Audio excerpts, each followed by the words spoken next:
Hello everyone, my name is Roweja Sugihartono. So today I will give you material or teach you about the direct and indirect speech.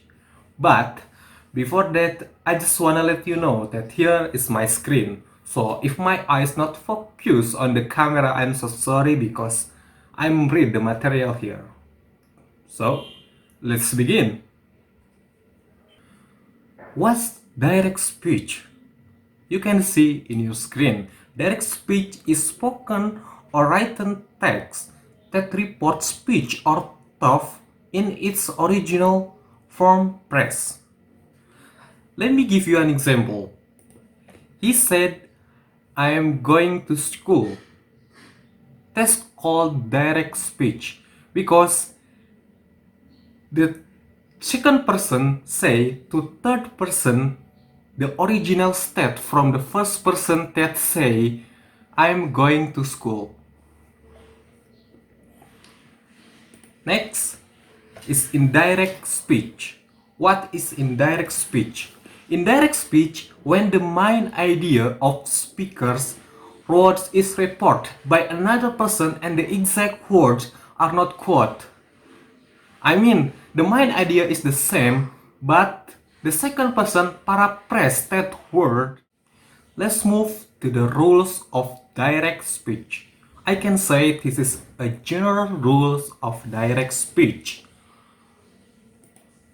The first one is question mark or inverted commas are used.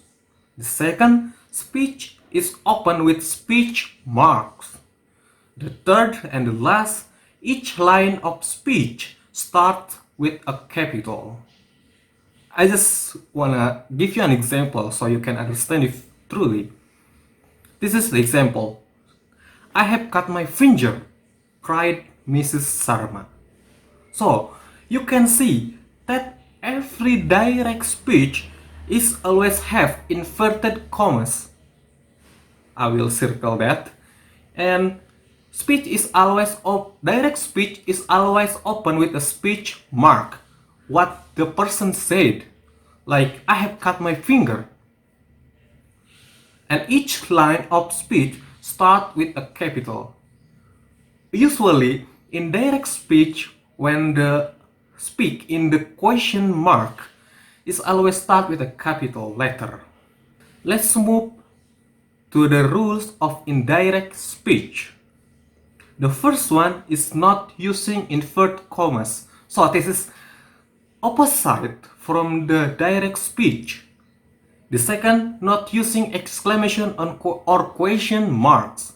Not the opposite to with a direct speech, which direct speech is always using question or exclamation sign.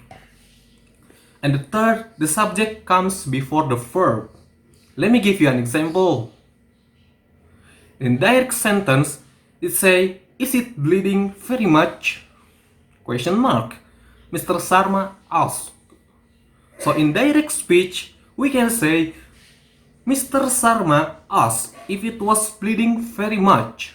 So you can see there is no question mark or exclamation sign, not using inverted commas, and the subject comes before the verb. Let's move to the fourth. Pronouns are also changed when you're converting from direct speech to indirect speech. There's several rules too. The first one, pronouns of the first person are changed. For example, he said, I am bored. That's a direct. And indirect, he said that he was bored. So the first person changed, which is I become he.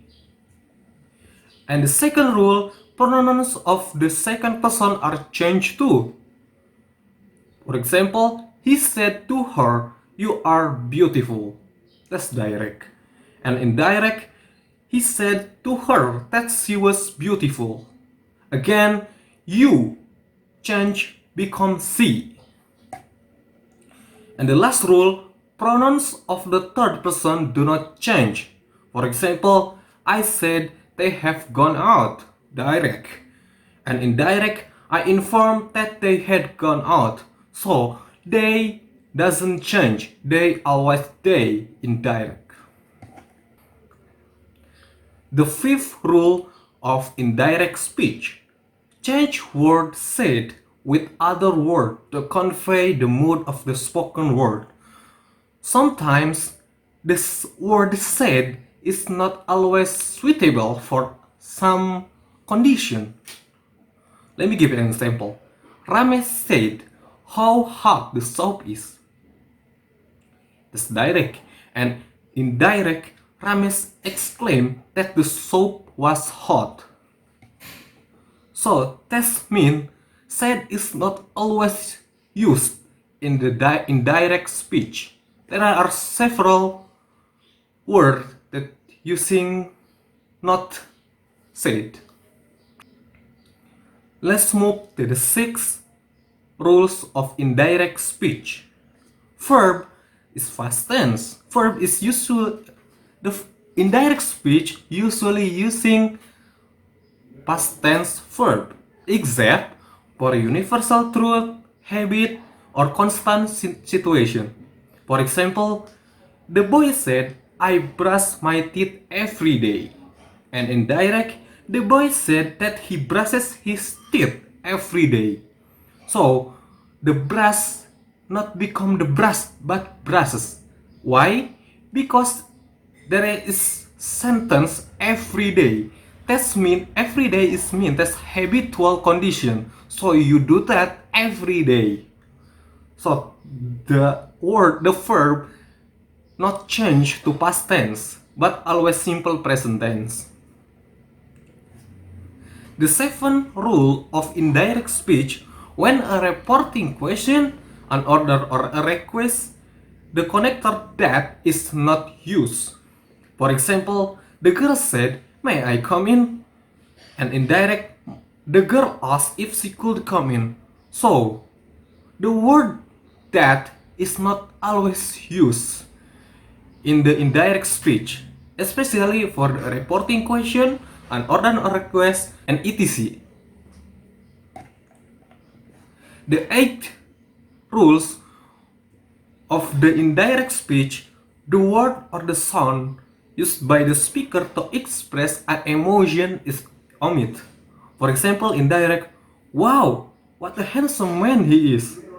But in the indirect speech, the girl exclaimed what a handsome man he was. So, if the direct speech there is an emotion word, for example, wow, oh my god, oops, something like that.